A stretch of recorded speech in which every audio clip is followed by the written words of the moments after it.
How to Give Yourself Away by Lew Welch. Sermon delivered at Glide Memorial Church, February 25, 1967. The Sermon of Gladness. The temptation in this wild age is to live more wildly even than that, because all things strike so wildly out at us and baffle so right now. But out of your head means simply not inside there, burrowing around for a change. Or say it, the way out is out. They called it compassion years ago, rightly, but then a host of Germans, good men like Freud, contended that compassion, the capacity for deep love and care for that which is not you, was really very selfish. Selfish. And it all got very worrisome and lonely. The flower of our human being, the need to get out of ourself, withered in dry fields of self-suspicion, but could not stop that need to bloom. Therefore, strange blossoms, burnt-out brains, endless tapestries of what was seen at cactus time, methadone, madhouses, movies cast on walls being looked upon by movie makers casting dreams upon the walls. Old Plato said the loveless world's a cave. He saw us seated in a smoky light, staring at a blackened wall where flames gave images from out a world not real nor right. He said that outside, sunburnt bodies and a ceaseless blaze would greet the hardy few who, by philosophy, had learned to stand the glare, and thus he ruled out me and you. The rest of the sonnet, the rest of it goes, "Come, Barbara, take my hand, we'll lead us to that sun."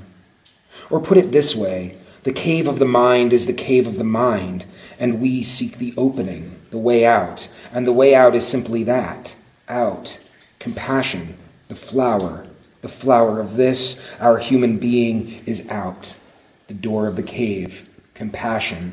We turn our back to the blackened wall. We do not want our recognizable shadows cast upon the blackened wall. We turn our backs to it.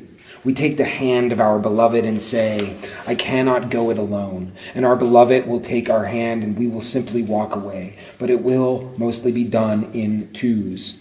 And this is not even I and thou. It is simpler than that.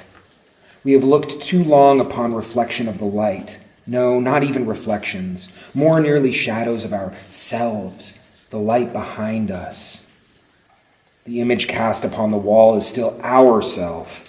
We say, "Look, honey, that's me." Then we wave our hand, and sure enough, the shadow on the wall moves too, simply proving that the light is behind us, that we are not standing in its glare. We look at shadows of ourselves. Check it out.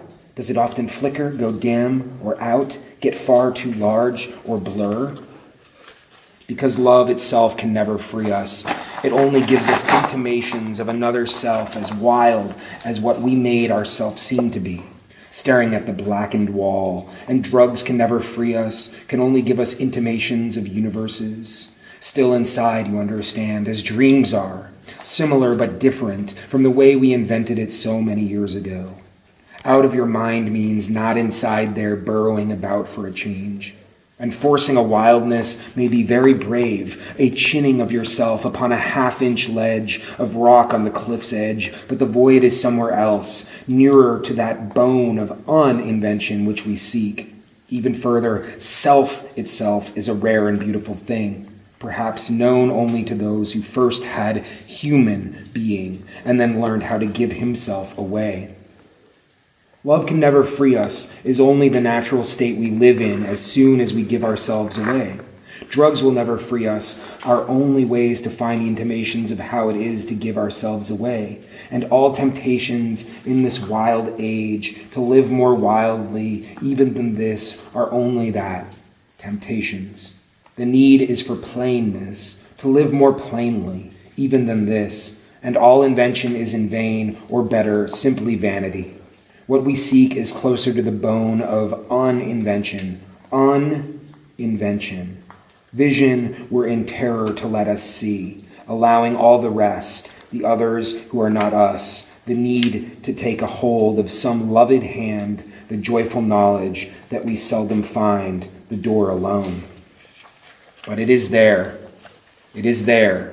The flames behind us are not the light is out. There.